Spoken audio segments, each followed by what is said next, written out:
वैसी संख्या जिसे p बटा q के रूप में लिखा जा सके उसे रेशनल नंबर या परिमेय संख्या कहते हैं। ध्यान से देखिए, परिमेय संख्या, देखिए कौन कौन संख्या परिमेय संख्या होता है।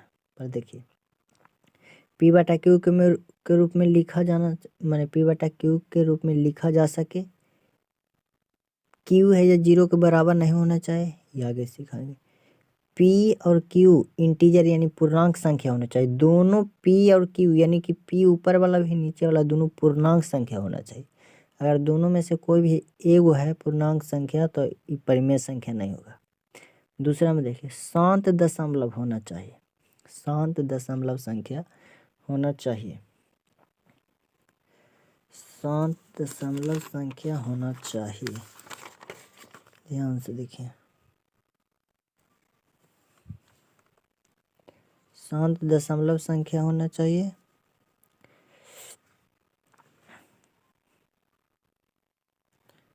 शांत दशमलव संख्या पुनरावृत्ति का मतलब रिपीटिंग संख्या, यानी किसी संख्या बार बार दोहराए उसे रिपीटिंग संख्या कहते हैं। चलिए चौथा में प्राकृत संख्या, जितना भी प्राकृत संख्या वो सब परिमेय संख्या कहलाता है, p बटा q के रूप में लिखा जाता है। होल नंबर यानी पूर्ण संख्या, जितना भी पूर्ण संख्या सब परिमेय संख्या होता है। पूर्णांक संख्या, जितना भी पूर्णांक संख्या सभी परिमेय संख्या होता है। देखिए पहला शांत दशमलव किसे कहते हैं, वैसा परिमेय संख्या जिसमें हर से भाग देने पर अंश पूर्णतः विभाजित हो उसे शांत दशमलव कहते हैं। यहाँ पर उदाहरण दे के आपको समझाया जाएगा। वैसी परिमेय संख्या जिसे हर से भाग देने पर अंश पूर्णतः विभाजित हो उसे शांत दशमलव कहते हैं। पुनरावृत्ति संख्या, वैसी परिमेय संख्या से हर से भाग देने पर भागफल बार बार दोहराए तो उसे रिपीटिंग संख्या भी कहते हैं। चलिए अब देखिए प्राकृत संख्या, गिनती की संख्या को प्राकृत संख्या कहते हैं, जैसे 1 2 3 4 5 6 7 लेके अनंत तक। पूर्ण संख्या, गिनती की संख्या में 0 को शामिल कर देने पर, यानी गिनती की संख्या 1 2 3 से स्टार्ट होता है, उसके पहले 0 शामिल कर दीजिए, बाकी सभी पूर्ण संख्या हो जाएगा। पूर्णांक संख्या देखिए ये क्या, इंटीजर नंबर, पूर्ण संख्या के समूह में ऋणात्मक संख्या यानी ऋणात्मक वाली संख्या शामिल कर देने पर प्राप्त संख्या ही पूर्णांक संख्या कहलाता है। माने परिमेय संख्या, देखिए कौन कौन परिमेय संख्या होगा, जितना भी शांत दशमलव सब परिमेय संख्या होगा, पुनरावृत्ति वाला संख्या, प्राकृत संख्या जितना सब परिमेय संख्या होगा, पूर्ण है संख्या जितना भी सब होगा, पूर्णांक संख्या जो सब होगा। ये सब आपको दिखा दें कि मैंने प्राकृत संख्या, शांत दशमलव किसे कहते हैं, पुनरावृत्ति संख्या, ये समझ जाइए। अब उदाहरण दे के समझाते हैं। पहले शांत दशमलव, देखिए कौन कौन शांत दशमलव होता है। शांत दशमलव,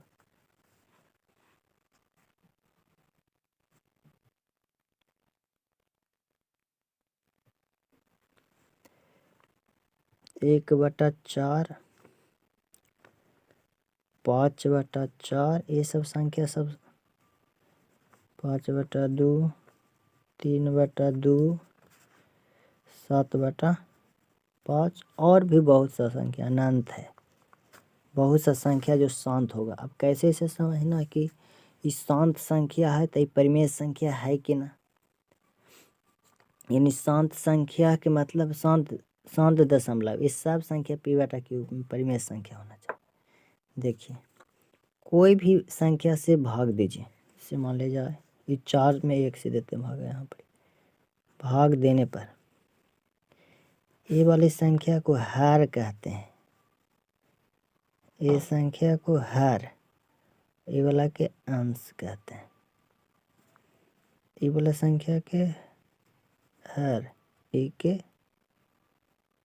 अंश। अब देखिए 4 में देते हैं 1 से भागा, यानी नीचे वाला हर से देना है अंश में।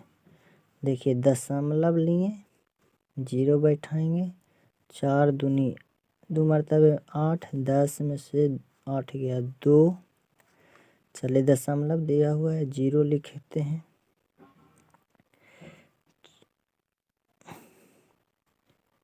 4 पच्चे 20। ये भी संख्या है जो परिमेय संख्या, यानी कहीं ना कहीं दशमलव के बाद जाके शांत हो गया, यानी रुक गया। तो ये संख्या यानी 4/5 ये परिमेय संख्या है। देखिए अब 4 में 5 से देते हैं भागा, यहाँ पर ही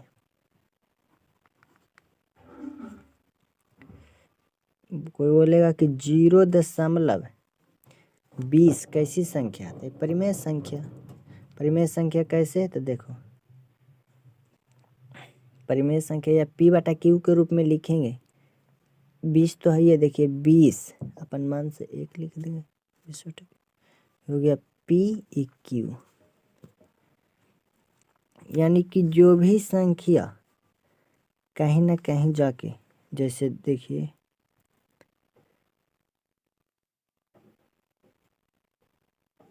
2 दशमलव इतना था, देखिए 2.0 था। देखिए यहाँ पर ध्यान से ये वाला समझिए, 1 मरतबे में 4,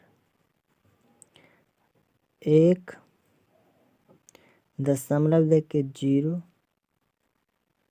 4 दूनी 8, 2 0, 4 पच्चे 20। कट को देखिए, यानी कि यहाँ पर देखना है ये वाला कि 1.85 ये कैसी संख्या था? परिमेय संख्या। कैसे? देखिए इसको P/Q के रूप में लिखेंगे। दशमलव हटा के 1 और जय अंक है जय शून्य, भागा देंगे ऐसे तो P/Q के रूप में है, ये भागा देंगे जो भी आएगा P/Q के। ये भी संख्या पूर्णांक संख्या, ये भी पूर्णांक संख्या, दोनों पूर्णांक संख्या होना चाहिए।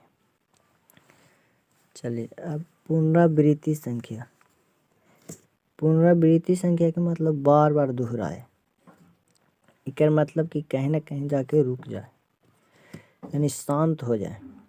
पुनरावृत्ति संख्या तो 2/3, 1/3, 10/9, 11/9, 4/3 और बहुत सा संख्या जो पुनरावृत्ति माने दोहराता है संख्या, परिमेय संख्या।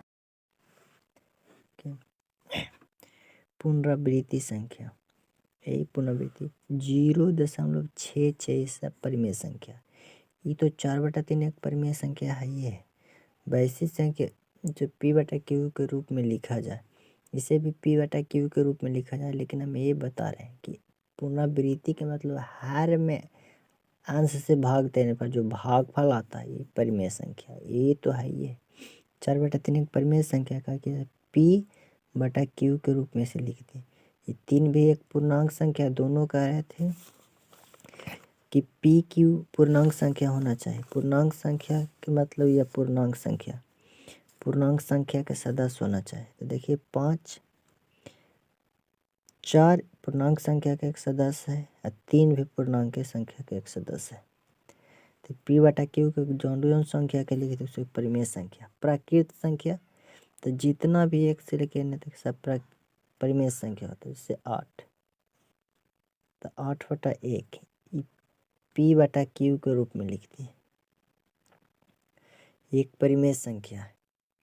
0 भी एक परिमेय संख्या है। देखिए 0 भी एक परिमेय संख्या, 0/1 लिख देंगे। लेकिन यह कह रहा है कि Q 0 के बराबर नहीं होना चाहिए, यानी कि 8/0 या एक परिमेय संख्या नहीं है। कहे कि यहाँ कह रहा है कि 0 एक परिमेय संख्या नहीं, Q बराबर 0 नहीं होना चाहिए, परिमेय संख्या नहीं है। जितना जैसे 7 है तो 7/1 लिख दें, P/Q के रूप में हो गया, परिमेय संख्या हो गया।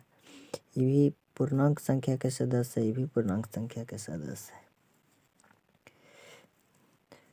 पूर्ण संख्या इस सब परिमेय संख्या जैसे 0 तो 0/1 p/q के रूप में लिखते हैं परिमेय संख्या। ये भी इंटीजर नंबर के सदस्य है, ये भी इंटीजर नंबर के सदस्य है, लेकिन 0 नहीं कह रहा है कि q 0 के बराबर नहीं होना चाहिए। जैसे मान लीजिए पूर्णांक संख्या सब परिमेय संख्या से 3 तो 3/1 एक परिमेय संख्या का कि p/q के रूप में लिखा जा सकता है।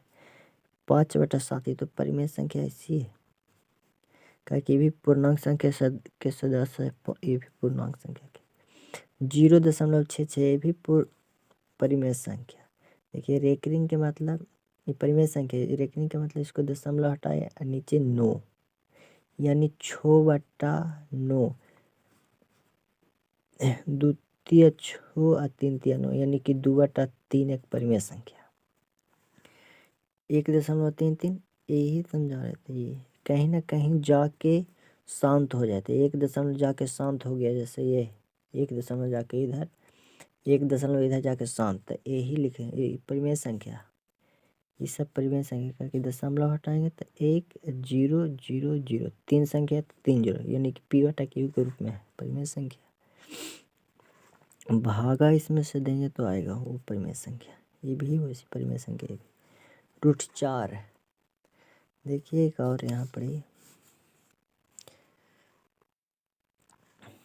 कि -6 परिमेय संख्या है। काहे कि देखिए माइनस में भी जितना भी सब होगा p में होना चाहिए, q में p/q दोनों खाली पूर्णांक संख्या होना चाहिए, सभी परिमेय संख्या कहलाता है। देखिए 4 एक परिमेय संख्या है, काहे कि 4 देखिए √2 के स्क्वायर वर्ग है 4, तो 2 से खत्म यानी कि 2 बाहर आ गया। जो संख्या रूट से बाहर आ जाए वो परिमेय संख्या होता है। जैसे 16 तो 16 कैसे कर दें, 4 के वर्ग 16, तो इससे खत्म यानी कि 4 बाहर आ गया, ये परिमेय संख्या है। ये सब परिमेय संख्या है। लेकिन √3 किसी को वर्ग नहीं आता है, बाहर भी नहीं आता है, परिमेय संख्या ही नहीं है, परिमेय संख्या नहीं है। ये भी परिमेय संख्या नहीं, ये भी परिमेय संख्या ही नहीं। देखिए तो ऐसे थोड़ी लिखाता है, मान लिया जाए 12/1 लिखे तो ये पूर्णांक संख्या के सदस्य नहीं है। देखिए नहीं ना है, दोनों होना चाहिए पूर्णांक संख्या के सदस्य। जैसे 17 है तो 1 लिखें, p/q के तो रूप में लिखा गया, लेकिन कह रहा दोनों होना चाहिए परिमेय संख्या के सदस्य। तो एक तो है परिमेय संख्या के सदस्य, लेकिन -√17 ना है परिमेय संख्या के सदस्य, यानी कि ये नहीं होगा। जैसे ये 2 और √7/2 तो ये दोनों तो है परिमेय संख्या के सदस्य, लेकिन ये 2 और √7 ये परिमेय संख्या के सदस्य नहीं, इसलिए ये भी नहीं होगा। जैसे मान लिया 6 और √3 तो 1 लिख दे तो p/q के रूप में हो गया, लेकिन ये है पूर्णांक संख्या के सदस्य, लेकिन ये पूर्णांक संख्या के सदस्य नहीं, इसलिए परिमेय संख्या नहीं होगा। जैसे 2 ये भी परिमेय संख्या नहीं, ये भी परिमेय संख्या नहीं, कहा कि 6 और रूट हो जाएगा 15, कहा कि 1 लिखेंगे तो ये परिमेय संख्या के सदस्य नहीं है। √15 परिमेय संख्या के सदस्य नहीं, लेकिन 1 है, ये परिमेय संख्या होता है। जो p/q के लिखा था वो परिमेय संख्या होता है।